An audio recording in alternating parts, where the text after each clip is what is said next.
Joined now by Charlotte County Commissioner Bill Truex, and we were talking about the damage in Charlotte County. And Mr. Truex, I was talking about the fact your population, you have a high elderly population. So I want to talk about what my reporter was just telling me a few minutes ago about just simply getting some bottled water in and things like that. Tell me how those recovery efforts are going. Well, those missions are still underway. Unfortunately, we do have several trailers of MREs that come in to help assist in feeding people in an emergent situation. We have an organization coming in on Sunday that will be able to gear up to feed 50,000 people per day.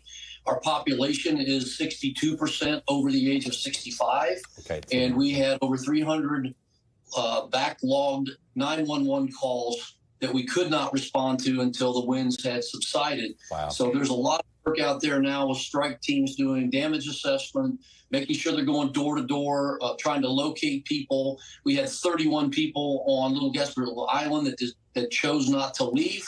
Fortunately, we did not get the storm surge that they got down in Lee County, because if we'd have gotten that, I would imagine that those 31 souls very possibly could have been fatalities. Yeah. We do have 12 fatalities, as I understand it, in Charlotte County now. Some of them are storm-related. Some of them don't appear to be. We still haven't got conclusions from the ME's office just yet.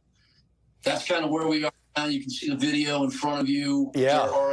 You just did a helicopter tour. I mean, just could you recognize how unrecognizable were things to you? It's amazing. I've been there 31 years, and I'm up in the air trying to figure out where I'm at in many cases. Now, when I came in from the water, I knew certain areas, and I know certain landmarks from the sky, but it was difficult. I couldn't even find my own house, to be honest, because we flew over it.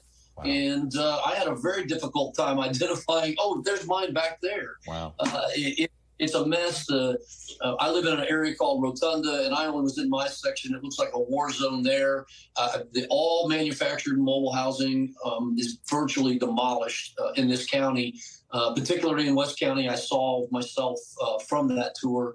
But it's true devastation. I was here for Charley. I was here for Irma. And I will tell you that this is a Charley that is just hit the entire community. It was much broader, as you just indicated. Even still, the bands are expanding very far from the center of the eye, and we actually dodged a bullet. I tell people we're blessed because we did not get this. Yeah, no, I take your point on the water issue. Let me ask you this: with the issue of you have an elderly population in this county, power. Many folks need power for medical supplies and things like that. What's the status of power in the county? The status of power, we started with 100% loss of power.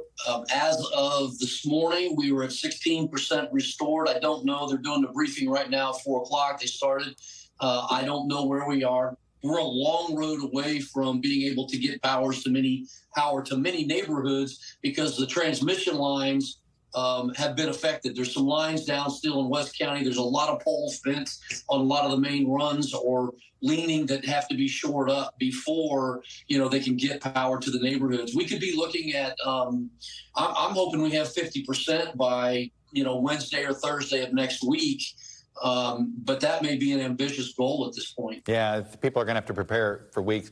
Let me ask you this. You talked about the manufactured housing didn't hold up very well. What's a lesson you're going to take away from this when it comes to the rebuild?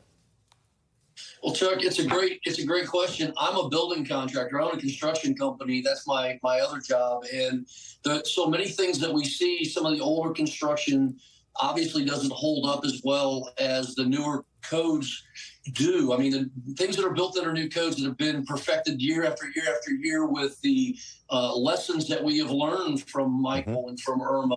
We continue to put that science back into building, and it will make a difference. I can tell you that it was obvious to me in the air that shingles aren't a very good option in Florida. Nope. It's a more affordable option.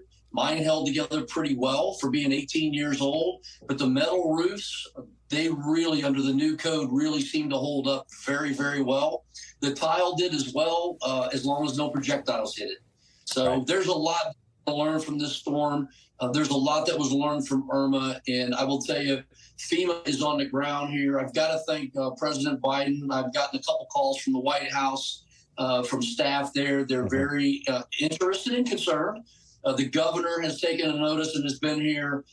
Our CFO is helping us to set up an insurance village to help the citizens of our community. And Senator Scott was here earlier just thanking all the first responders and the people. Our team here locally on the ground is phenomenal. Our sheriff's office, all those employees, our Charlotte County Fire EMS folks, all our triage people, the staff in the EOC, they're working tirelessly to try to make certain that our residents get back on track. Well, look, I'm glad we could bring some attention to what's going on in Charlotte County. This is something, again, you have an older population. When we talk about recovery efforts, I think about Charlotte County almost first and foremost right now. Bill Truex, thanks for sharing the situation with us. Thanks for watching our YouTube channel. Follow today's top stories and breaking news by downloading the NBC News app.